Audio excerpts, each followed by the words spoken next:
Hi, I'm Linda Mal, and welcome to Art This Week.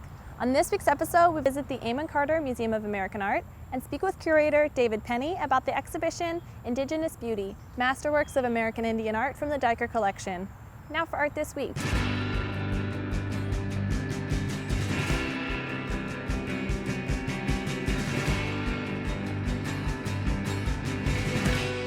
Hi, I'm here at the Amon Carter with the Diker Collection curator, Dr. David Penney, to talk about the exhibition Indigenous Beauty.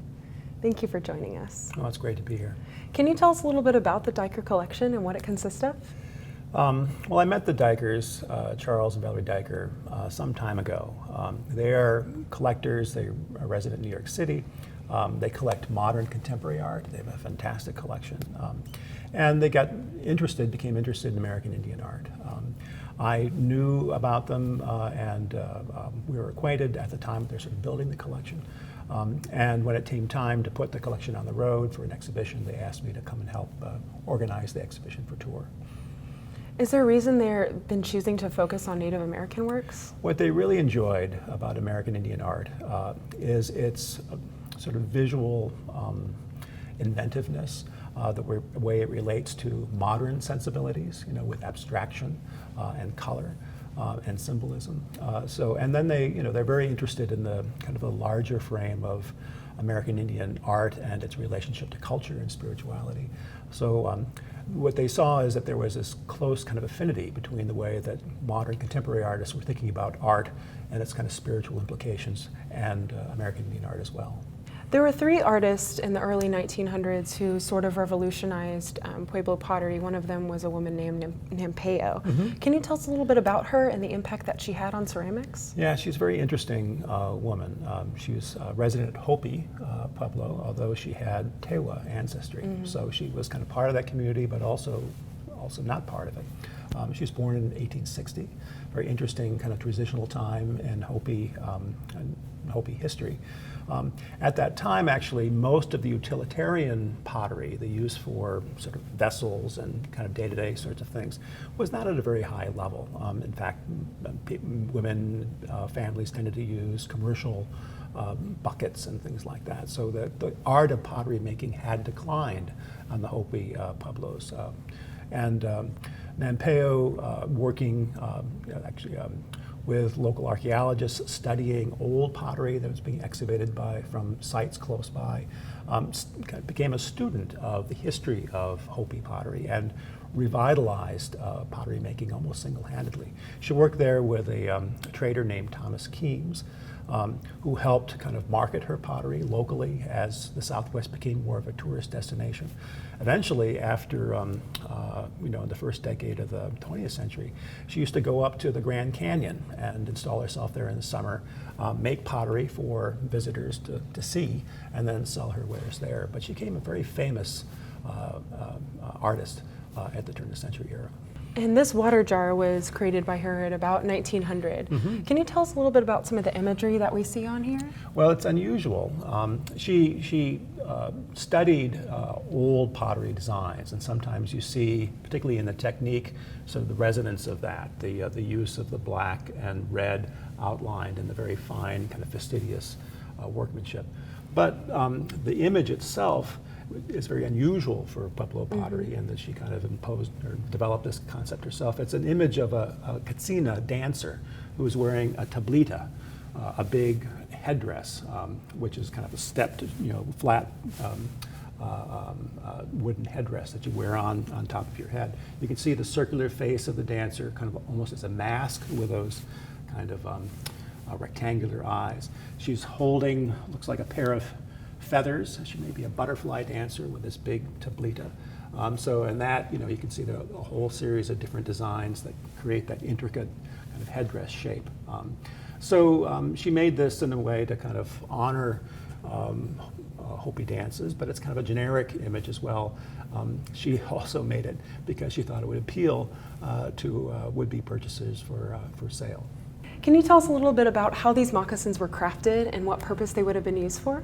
Sure. This is a really interesting group of moccasins because actually they look a lot alike, mm-hmm. But they're actually made in very different places in the United States, continental United States, and at very different times. The earliest pair, right there in the middle, probably made in Georgia or Alabama among the Muskogee or Creek people before removal. As part of federal policy in the starting seriously after 1830 with the Indian Removal Act, the Cherokee and many other tribes of the East were forced to move west in terms of removal to Oklahoma. This pair of moccasins actually was made by a Cherokee woman after removal, after already resident in Oklahoma. But even at that time, people had their eyes. Americans had their eye on that Indian territory in Oklahoma. So this last pair of moccasins up here on the top was made by a woman from the Oto-Missouri tribe. But it's very interesting. You see the relationship between different kinds of designs. They're cut, the way that they're made is somewhat similar with the cuffs, variation from one to the other. Use of glass beads, which actually been imported to North America for centuries by this point, but with a variety of different colors. The cuffs on the Cherokee moccasins have silk ribbon that's been cut and applied. But the Oto-Missouri woman did something quite special. At that time, in the 1880s, the United States government was pressing for more land. They had passed the Allotment Act, which actually broke up tribal holdings of lands in Oklahoma and tried to allot them to individuals. Tied to a political and sort of religious movement, a man named William Fawfall organized a resistance to removal, to allotment.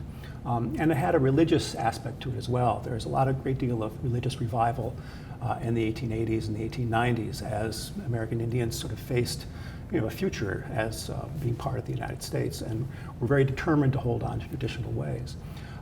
So the religious movement, the kind of revitalization of traditional thinking and traditional religious practices, plus the political determination to hold on to land, resulted in this very unique way of decorating moccasins with designs that actually come from the Fawfall religion. The five-pointed stars, the birds that are on the vamps, you can see them on either side. These are all symbols that are tied to William Fawfall's vision and his religious experiences, which helped fuel energy to this resistance to allotment in Oklahoma. And you mentioned that these were made with glass seed beads and they were imported from Europe. How did that change their weaving techniques? I know previously they used porcupine quills and then they had access to the needle now. How did that change some of their designs and how they were able to work with the material? Starting sort of with the notion of craft work, and this is a traditional and ancient cultural value among American Indian societies across North America and probably the hemisphere. Women were trained and taught from a very young age to excel in the processing of raw materials and the creation of items of regalia, clothing, household items, and so on. So they were really kind of the manufacturers and fabricators of their societies. The addition of different kinds of trade materials as a result of contact with Europe just added to that inventory. So glass beads, silk ribbon, wool cloth, cotton cloth, all these supplemented traditional materials such as porcupine quills, hide, deer hide that sometimes, as you can see in this pair of moccasins, dyed a dark brown color, other kinds of materials that processed from the environment.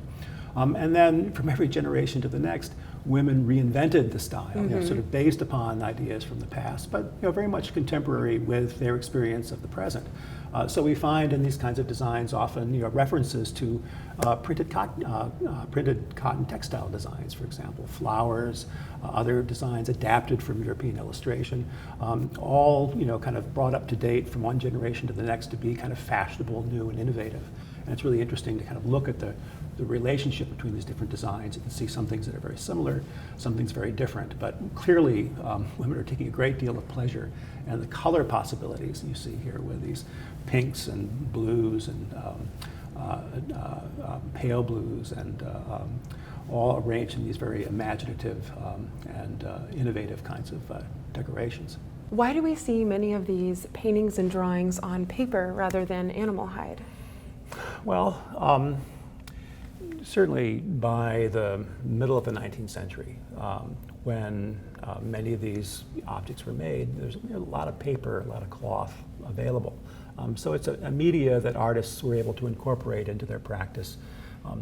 It's important to remember that the American Indians in the United States in the 19th century were part of American history, not simply some kind of old history that's been left behind, but very much engaged with American life of that time.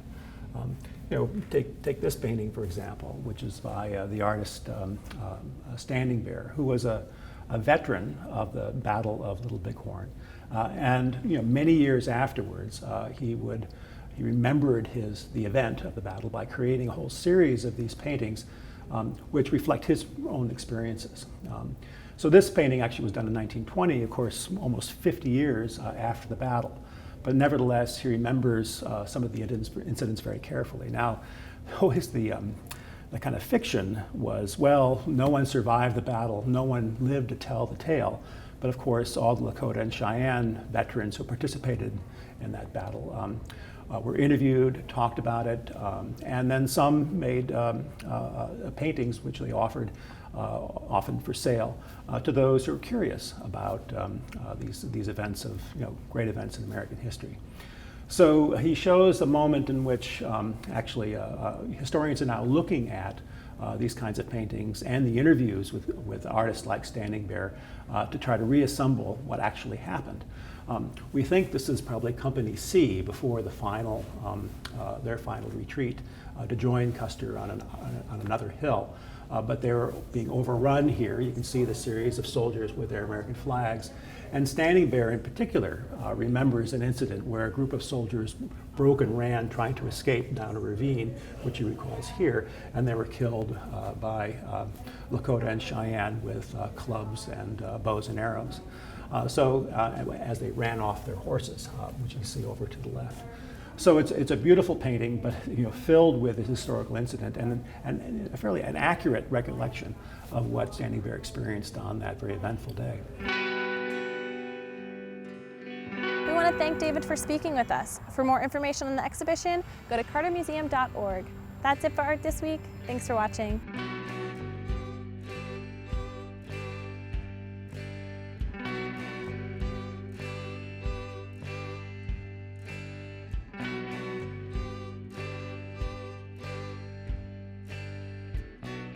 I still got your Polaroid.